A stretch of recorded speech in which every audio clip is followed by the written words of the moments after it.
खबर देंगे आपको कराची से, जहां पे 2 घंटे के दौरान डाकुओं की फायरिंग से 2 साल की बच्ची समेत 2 अफराद जाँ बहक हो गए हैं। कोरंगी में जाँ बहक होने वाली बच्ची वालिदैन के साथ पार्क में थी। बनारस में डाकुओं की फायरिंग से 2 भाई जख्मी हो गए। तफसीलात क्या है जानेंगे सलमान लोधी से। सलमान बताएगा। देखिए, कोरंगी 4 नंबर पर अब से कुछ देर कबल फायरिंग का वाकया पेश आया है। मुसल्लह डकैत शहरी से 125 मोटरसाइकिल छीन रहे थे और फरार होने के बाद मोटरसाइकिल जब इन्होंने छीनी तो अंधाधुंध फायरिंग की। हुरैन अपने वालिदैन के साथ घर के गेट के पास मौजूद थी। जो इस गोली इसके पेट पर लगी, मौके पर ही जख्मों की ताब ना लाते हुए दम तोड़ गई। मुलजिमान तो मोटरसाइकिल छीनकर फरार हो गए, लेकिन हुरैन जो 2 साल की बच्ची थी, ये इस फायरिंग के वाकये में इंतकाल कर गई।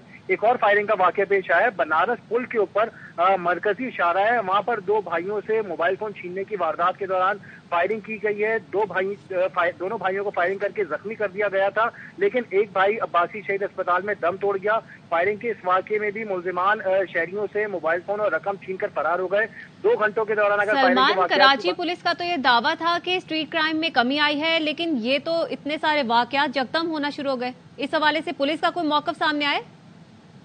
देखिए, पुलिस इन तमाम मामलात पे खामोश तमाशाई तो बनी हुई है। अलबत्ता पुलिस ये दावा करती है कि स्ट्रीट क्राइम की वारदातों में कमी हुई है, लेकिन बेदर पे वाकयात और डकैती की वारदातों के दौरान मुज़ाहमत करने पर कई फायरिंग के वाकयात रुनुमा हो रहे हैं। और तशवीशनाक बात यह है कि शहरी अगर जरा सी मुज़ाहमत ना भी करें तो भी इन्हें फायरिंग करके जख्मी कर दिया जाता है। मंगोपीर में एक और ताजा वाकया पेश आया है। एक और शहरी को डकैती की वारदात के दौरान फायरिंग करके जख्मी कर दिया गया। कराची पुलिस चीफ के दावे एक तरफ, लेकिन हकीकत कुछ और सामने आती है। सलमान, जो 2 भाई कोरंगी में जख्मी हुए थे, एक तो आप बता रहे हैं कि वो जान से चला गया, जो दूसरा जख्मी है उसकी हालत कैसी है और उनकी शनाख्त हो सकी है, ये कौन है?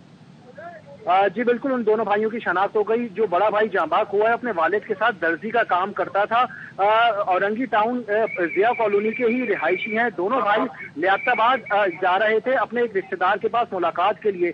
बनारस पुल पर इनसे डकैती की जो वारदात हुई है उसमें ये फायरिंग हुई थी। अब्दुल मोइज नामी जो बड़ा भाई है वो तो इसमें वाकई में जाँ बहक हो गया। दूसरे भाई की हालत भी नाजुक है, उसकी भी पेट पर गोली लगी हुई है। अब्बासी शहीद अस्पताल में उसको तलीम इमदाद दी जा रही है।